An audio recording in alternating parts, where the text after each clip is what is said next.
This video is going to be full of some cool stuff. And when I say cool stuff, I mean useful information. Like, here's a good tip.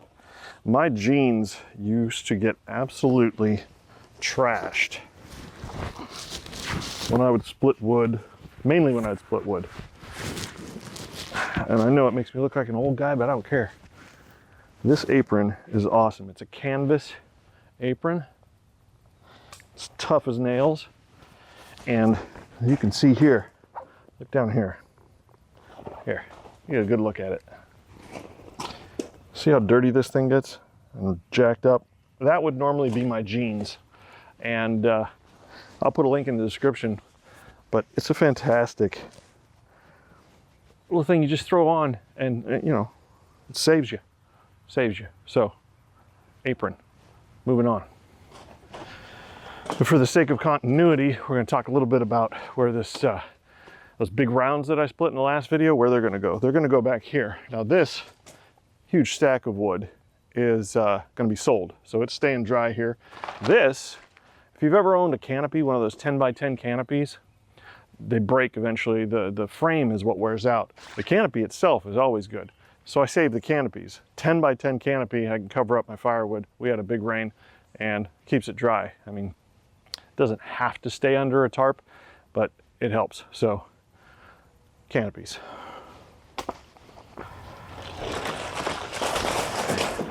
If you have any of these horizontal wood splitters that are tow behind, this hand cart is an absolute must-have. Boy, that's a game changer.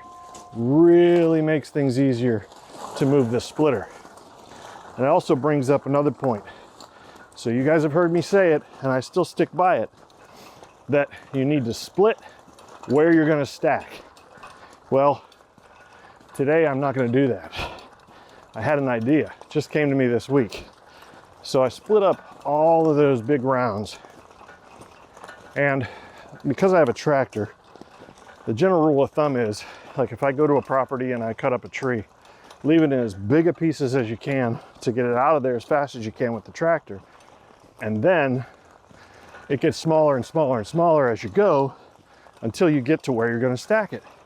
And that's where you put your splitter, and you split right next to where you're gonna stack it. Well, I'm not gonna do that because these big rounds were all the way out here because the wood yard's getting full. So I split them into manageable size pieces. So now I want to split them right where they are. And in order to do that, and then be able to get them to where I'm going to stack them without handling them another time, I am going to do this. Throw them right into the trailer. So what I would typically do is I would split and I just chuck them into a pile because it takes way too much time to stack while you're splitting. Don't try to do that. I mean, if you're only doing a couple rounds, maybe, but just, you need to keep that splitter running and just chuck them out of the way. Well, I'm going to chuck them right into this trailer, which would be just like chucking them right next to where I'm going to stack them, because I'm going to move the trailer back right next to where they stack, and I'll just stack them right out of the trailer. So I thought that was a very efficient way to be able to split wherever I want to, really, and then be able to move that back and stack them very easily. So I'm going to get to splitting up this big stack of wood.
Okay, so we are back out to the shed now, and this brings me to the main portion of our video. We're going to be talking about the 3-point quick hitch. This is the Hallmaster 3-point quick hitch from Harbor Freight. Of course, there are several things that everyone considers when they're buying something, and that, in my book, is it a quality item made well that I'm not going to have to replace? Is it made in America? That's important to me. I know it's probably important to a lot of you out there too. But also price. I mean, budget comes into it. And this is Harbor Freight, so it's Chinese made, but $300–400 for a quick hitch. This comes in around $100, and to just be able to hook up to rear implements, I couldn't justify spending more. Now, there are some things you're going to have to do if you choose to save some money and buy a Harbor Freight quick hitch. The first of which is you're going to have to modify this top hook. And I simply took my angle grinder and I shaved this off right here. This is a much sharper corner when you originally buy this. And I shaved that corner off and made it smooth. The other place I ground it was a little bit back in here. It really doesn't weaken it enough to make it dangerous to use or anything. There's plenty of steel there. But like I said, just shave off some right here and shave some off the back, and I'll show you why with the first implement I decided to put on the back of my tractor.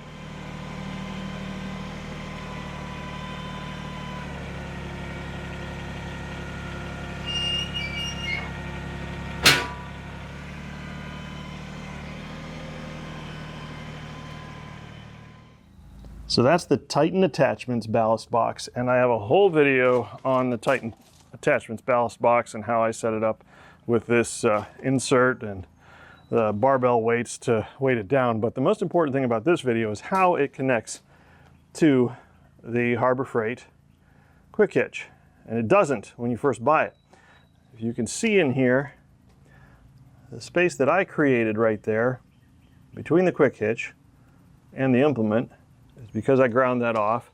And also right there, like I said before, when you go to hook that up, that would not allow that to seat in that hook the way it originally was. So just grinding it off like that did just fine.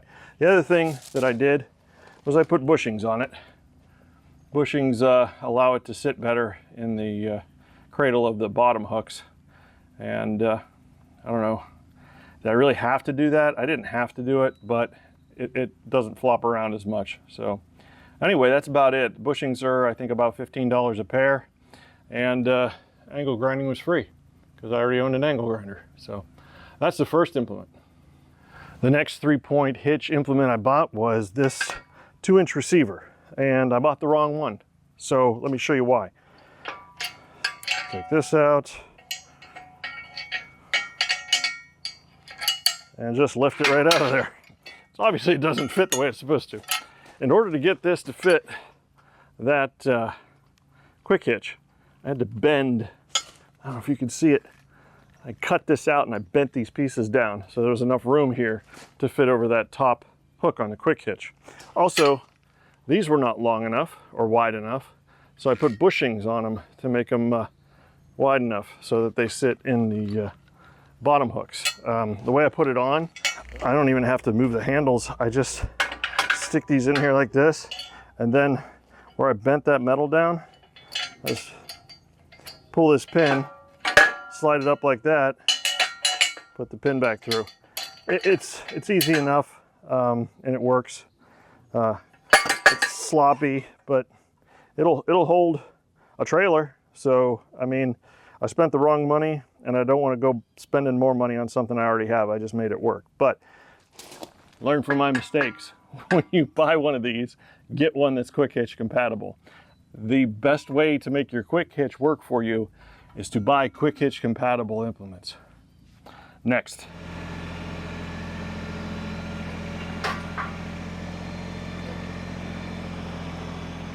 So the next thing I bought was this carryall. It's a county line carryall, and I know this video kind of seems like do as I say and not as I do.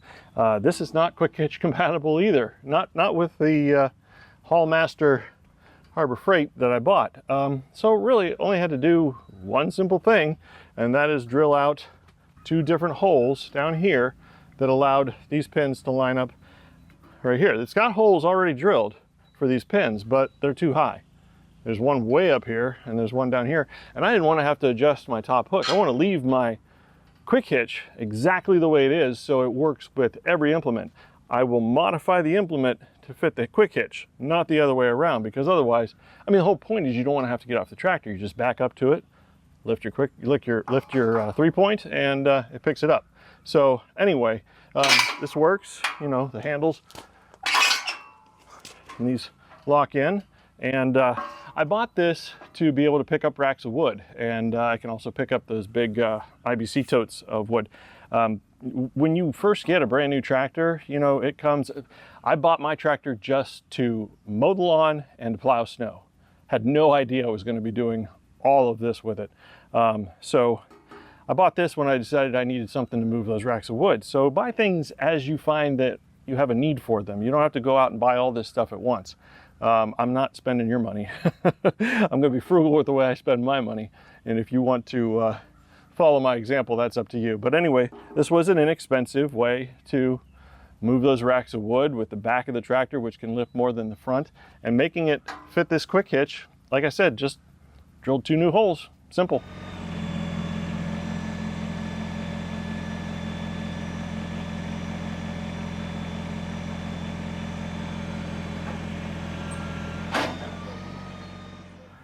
And finally, this is the last 3-point implement I have purchased. Not the last one I'm going to purchase, but the last one I have purchased. Box blade, a 5-foot county line box blade. Also have a video about this when I graded my driveway to show how well this little Kubota BX pulls this 5-foot box blade. Anyway, the point is, how did it connect to the quick hitch? Well, once again, I could put bushings right here, and that would allow for less slop, but it really does not matter that much to me. It really doesn't, they didn't come out, and they don't mess anything up. So if it's not broke, I'm not going to fix it. The biggest modification I made to this is the way it hooks to this top hook. This top bushing and bolt used to be in this hole. That's the way it comes. And of course, at the bottom, those bolts on either side, you can see there, were in those original holes right back here.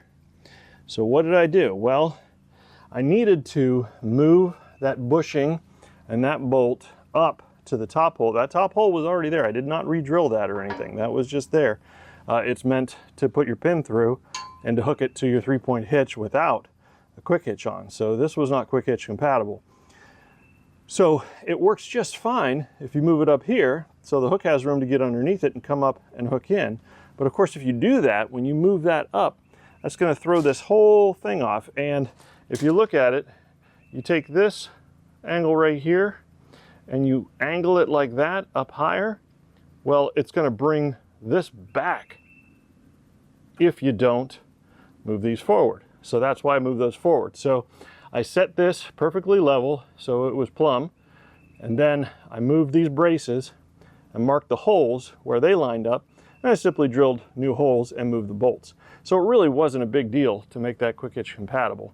And hey, like I said, it's my money, so I'm going to buy the best I can buy for the least amount of money, and this worked. So the Harbor Freight Haulmaster Quick Hitch. Does it work with the Kubota BX? It sure does. Does it work with Category 1 implements? It does, and that's a good point to make. That's why the bushings. This is actually set up for Category 2, so if you want it to fit really snug, you got to buy those bushings so it doesn't slop around in here. Like I say, they're about $15 a pair. On a final note, I said earlier I am planning on getting a new implement for the back of the tractor, and that is going to be a King Cutter XB48 rototiller. That's going to help me clean up the yard and smooth things out, and I've got a lot of other jobs to do with it too. That is not quick hitch compatible. Once again, if you want things to be quick hitch compatible, there's a, you know what, Tractor Time with Tim he explains it all very easily about that.